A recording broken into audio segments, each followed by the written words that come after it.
Did you know that Red Bull took a chance with a key update right in a sprint race just for Verstappen?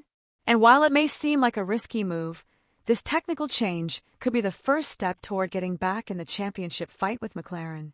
Before we go any further, let me know in the comments, do you think this improvement was enough, or is Red Bull still a step behind? So what's really behind the RB21's new floor? And how does this affect Verstappen's immediate future? In this video, we're going to break down what Red Bull changed to Verstappen's car at Miami 2025, why they did it right in a sprint race, and what impact this update actually had on his performance. To understand the magnitude of the change Red Bull attempted to implement at the 2025 Miami Grand Prix, we must first examine the context that gave rise to it. During the early rounds of the championship, the Milton Keynes team has ceased to be the absolute benchmark on the grid. What for several seasons was a dominant and even overwhelming position in terms of performance now seems to have dissolved. McLaren has taken a step forward that few anticipated with such force. With Oscar Piastri and Lando Norris establishing themselves as a fearsome duo, the British team has gone from being a promising contender to a true title contender, displacing Red Bull from the technical pedestal it had held solidly since 2021. This shift in the Formula One hierarchy has not only surprised fans, it has also forced Red Bull to adopt a radically different stance than it was accustomed to. It is no longer about fine-tuning details or maintaining an advantage. Now the team is in chase mode, forced to react, accurately diagnose its weaknesses, and develop effective solutions in record time.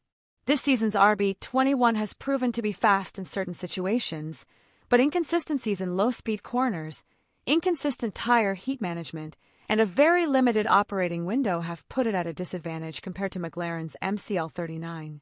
Max Verstappen, accustomed to impeccable machinery that responded with pinpoint precision to every command, now struggles with a car that demands continuous adjustments and immediate technical responses from the team.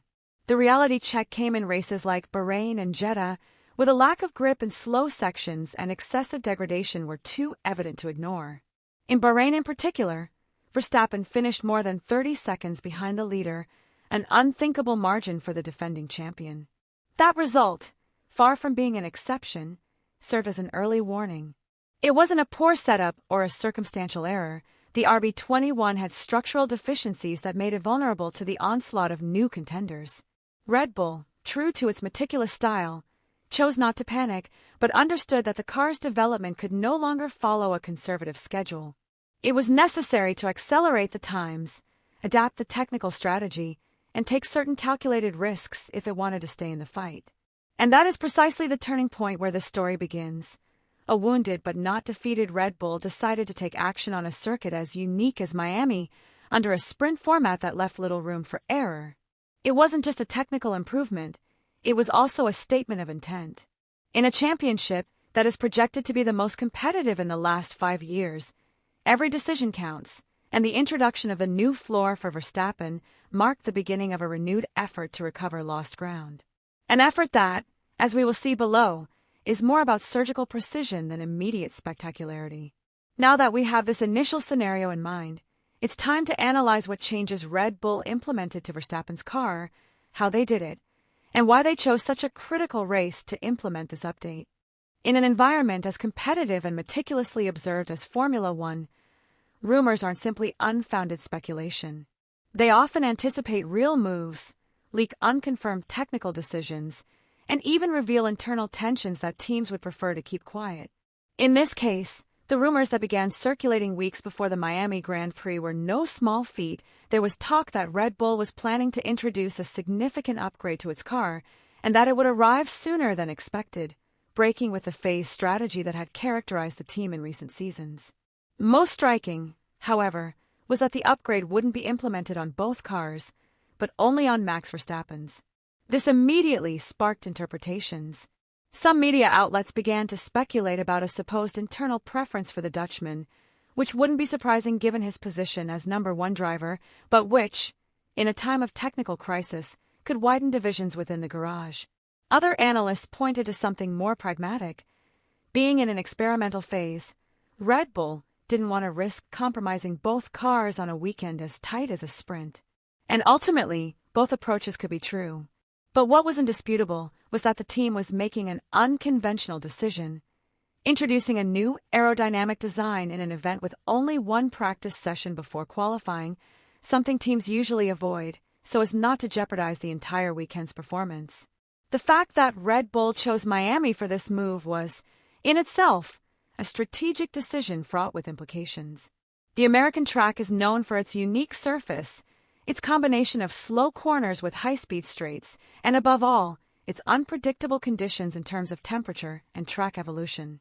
It is by no means the safest place to validate a new aerodynamic component.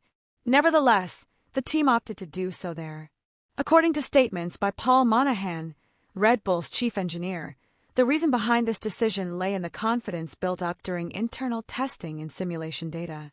He stated that the new floor was reasonably stable and that the benefits, although modest, were guaranteed without the risk of compromising the car's aerodynamic integrity.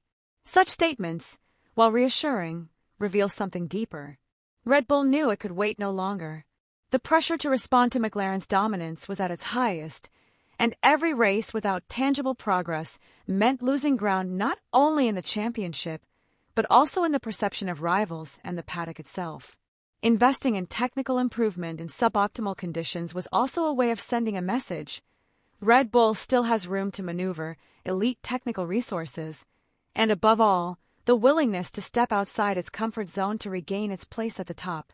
On the other hand, the implications of the limited improvement being Verstappen's car cannot be overlooked. Although the team justifies it from a logistical or experimental perspective, this decision reinforces the Dutchman's central role within the team. Max is not only the star driver, he's also the center of Red Bull's competitive project. If there's anything to adjust, anything to test, or anything to risk, it will be with him at the wheel. This has technical consequences, yes, but also strategic ones.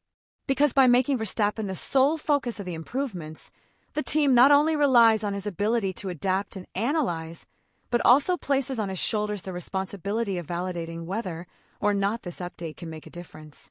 Given this scenario, the RB21's new floor went from being a simple technical piece to becoming a highly symbolic commitment. It was a test, an experiment, but also an emergency measure that sought to stem the decline in performance without radically altering the car's overall concept. And although official statements tried to maintain a controlled tone, the fact that it was introduced in Miami spoke volumes.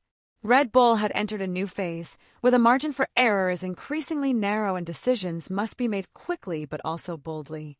Now that we understand why this improvement was so significant and the context surrounding it, it's time to look in detail at the specific changes made to Verstappen's car and how these could impact not only the car's performance, but also the team's technical direction for the rest of the season. The technical change Red Bull decided to implement on Max Verstappen's RB21 during the 2025 Miami Grand Prix wasn't a minor or superficial alteration, much less a simple makeshift patch. It was a carefully designed modification that touched one of the most sensitive and influential components in a car's aerodynamic performance, the floor. In the current aerodynamic era of Formula One, the car's floor is not only a structural foundation, but a key generator of downforce. It is responsible for channeling airflow efficiently under the car, creating ground effect, stabilizing cornering behavior, and ultimately allowing the car to stick firmly to the track without increasing drag. Therefore, any intervention in this area is high risk, but also high potential if executed correctly. What Red Bull did was completely redesign specific sections of the RB21's floor, focusing particularly on the side fences and outer edges. The fences, those small vertical fins located at the beginning of the floor, are intended to control the airflow entering the underbody of the car, avoiding unwanted turbulence, and directing the air precisely toward the channels that generate suction. In the previous version of the RB21, these fences were not working as effectively as expected, especially in slow corners or in high-temperature conditions, where the air behaves less predictably. With the new design, Red Bull opted for more aggressive geometry and refined positioning, seeking to improve the quality of flow from the first contact with the car. But perhaps the most significant change was at the edge of the floor, an area where a greater curvature was introduced, designed to generate more downforce without compromising the car's overall stability. This modification had a very clear rationale: to increase the vertical force that keeps the car glued to the asphalt, especially during corner transitions, where the RB21 had shown notable imbalances in previous races. The challenge, as always in Formula One, was to achieve this increase in downforce without triggering side effects. A poorly calculated change to the floor can cause instability under braking, unpredictability in the rear axle, or even tire overheating. Therefore, Red Bull engineers decided not to alter the overall concept of the car, but to introduce surgical adjustments that optimize flow without disrupting the overall harmony. Paul Monahan himself, a key figure in the team's technical department, explained that this modification had been extensively evaluated in simulations and a wind tunnel before being taken to the track. In his words, the new floor could provide a few kilos of additional downforce, a seemingly modest improvement, but with significant cumulative effects. In the world of F1, where milliseconds separate winners from losers, those small kilos of downforce can translate into better traction, greater driving confidence, and less tire degradation throughout a race. Furthermore, as this is a part that doesn't radically alter the car's overall behavior, the risks associated with its implementation during a race weekend as tight as a sprint are minimized. Another relevant detail was the decision to test this update directly under competition conditions, without first undergoing a full free practice session or an extended experimentation phase. Red Bull took this risk because it was confident in the stability of the aerodynamic flow generated by the new floor. According to Monahan, there was no indication that the part could generate critical instabilities or erratic behavior.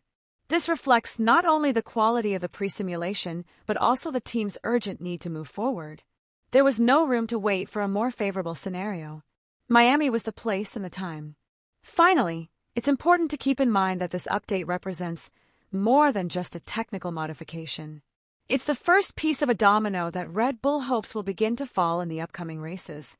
This isn't a one-off change, but the first stage in a progressive evolution that will continue at Imola, Barcelona, and beyond.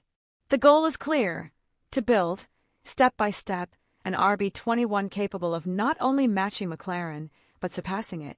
But it all starts with this part: a measured commitment, a precise shift, and a high level of expectation. Having now fully understood the modifications implemented to the car, the next step is to analyze how Verstappen reacted to driving with this update, what conclusions were drawn from within the team, and most importantly, whether this improvement really moved the needle in terms of pure performance during the Miami weekend.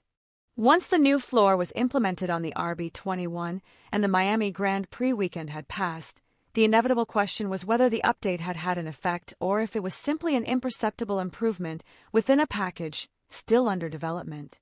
The results, at first glance, were promising. Max Verstappen managed to secure pole position, which, in any other context, would have been interpreted as a clear sign of recovery. However, Formula One is never that simple.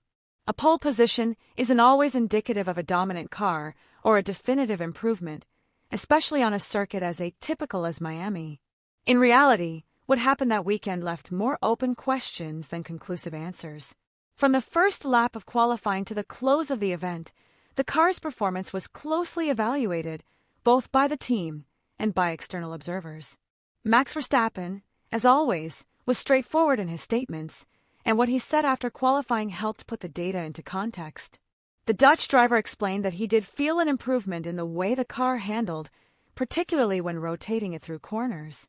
He commented that he felt he could rotate it a little bit better, an important observation considering that one of the RB21's main issues this year has been its instability during corner entry and passage. However, he immediately qualified his statement. He clarified that this improvement was not due exclusively to the updated floor, but rather to a change in the car's overall setup made between sessions. This admission completely changed the narrative many were building around the technical improvement.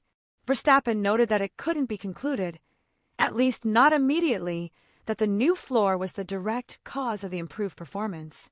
The Miami circuit, with its unique layout and unconventional mix of fast and slow corners and long straights, doesn't allow for easy extrapolation of results. Furthermore, The fact that this was a sprint weekend with only one free practice session drastically reduced the time available to thoroughly evaluate the impact of the new component. Therefore, while the car was neither unstable nor worsened by the update, it cannot be said with certainty that this was the main reason behind the good result. In other words, the new floor did not fail, but its success cannot yet be considered proven. From the team's perspective, the assessment was similar. Paul Monahan and other members of the technical staff were satisfied with the car's overall performance, confirming that there were no adverse effects from the floor redesign. That, in itself, represented a partial victory. In an environment where any modification can upset the car's delicate aerodynamic balance, achieving an improvement without negative consequences is an important step.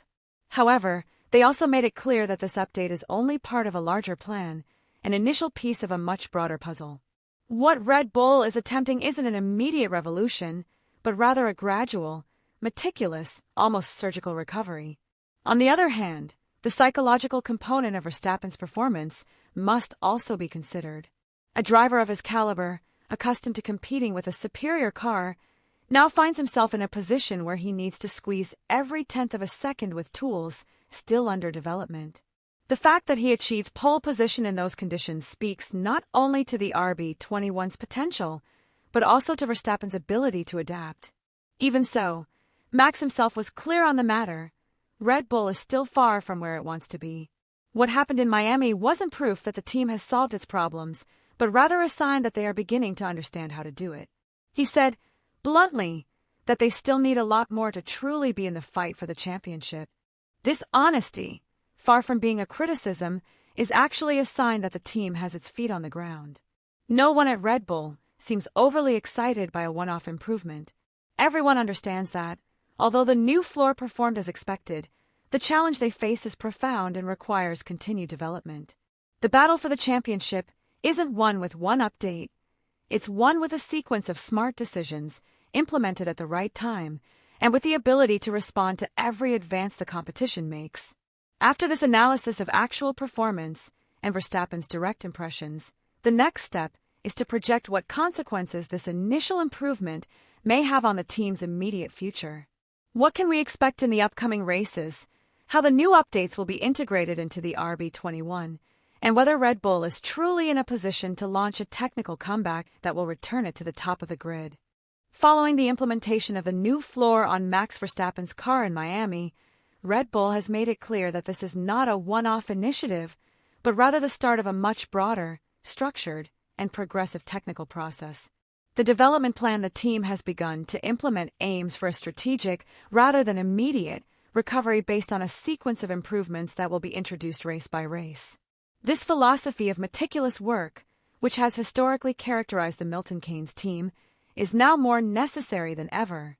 The challenge facing Red Bull is not simply to win a race again, but to rebuild a car that has lost part of its competitive identity at a key moment in the season. And this path, far from miracle solutions, demands patience, precision, and an absolute understanding of every technical weakness. Looking ahead to the upcoming races, expectations are focused on two particularly important Grands Prix, Imola and Barcelona. Both circuits represent ideal evaluation scenarios, but for different reasons. Imola, with its combination of technical corners and high-speed sections, is a track where the car's aerodynamic efficiency and balance are constantly tested. Barcelona, meanwhile, is considered one of the championship's most comprehensive benchmarks for analyzing the car's performance under a wide range of conditions. There, everything that works or doesn't work is exposed. In that sense, Red Bull is not only preparing new updates, but has also focused on expanding what is known as the RB21's operational window. This means getting the car to perform well on more types of circuits, in more temperature ranges, with more types of tires, and in more environmental conditions. One of the central objectives of this evolution is to improve the car's performance in high-temperature situations, a critical area that has been an Achilles heel since the start of the championship. The races in Bahrain and Jeddah, for example, revealed how the RB21 suffered excessively in very hot conditions, particularly in rear tire management. According to Helmut Marko, the team's senior advisor, The most pressing technical challenge is to develop a setup capable of adapting to these circumstances without sacrificing pace. To achieve this, Red Bull is redesigning components that directly influence the car's thermal stability, including aerodynamic solutions that allow for better control of heat flow and suspension elements that facilitate a more progressive interaction with the asphalt. The ultimate goal is to have a more predictable, more balanced, and more efficient car, even when the environment becomes hostile. But beyond the purely technical aspects, there is also a strategic component at play. Red Bull knows that every race that passes without visible improvements is an opportunity for McLaren to consolidate its dominance in both championships. Therefore, the incremental approach does not mean inaction, but precision. The team has chosen not to rush into radical changes because they understand that the risk of compromising long-term development in pursuit of immediate gains can be more harmful than helpful. Paul Monahan made it clear in one of his most iconic statements, "This isn't a time for magic or instant solutions. This is meticulous engineering work done by smart people. We're taking it step by step." That vision, while it may seem conservative in the short term, is what has made Red Bull a dominant force for years. Of course, this approach also requires a high level of commitment from Verstappen. The Dutch driver will not only have to adapt to a car that will progressively change, but he will also be the figure in charge of validating each improvement. His ability to offer detailed feedback, identify behavior patterns, and anticipate how each update affects race pace will be key to the team's decision-making. Max is not just the executor on the track, but a technical tool as important as any element of the car. In this context, his honesty in evaluating changes, as he did after qualifying in Miami, becomes a fundamental value for the effective development of the car. With this medium and long-term vision in mind, Red Bull begins to walk a path that, while full of unknowns, is also clearly defined. There are no promises of immediate results or grandiloquent declarations. What there is a visible determination on the part of the team to recover what was lost through rigorous engineering, collective intelligence, and constant fine-tuning. Every new component, every test session, every comment from Verstappen will be part of a patient but ambitious build. And once we understand everything Red Bull is preparing in the shadows to regain its competitiveness, it's worth pausing to consider how this could influence the dynamics of the championship and, more specifically, Verstappen's relationship with his team, his rivals, and his place in F1 today. Because what comes next is not just a fight for performance, but a battle to regain narrative control of the season.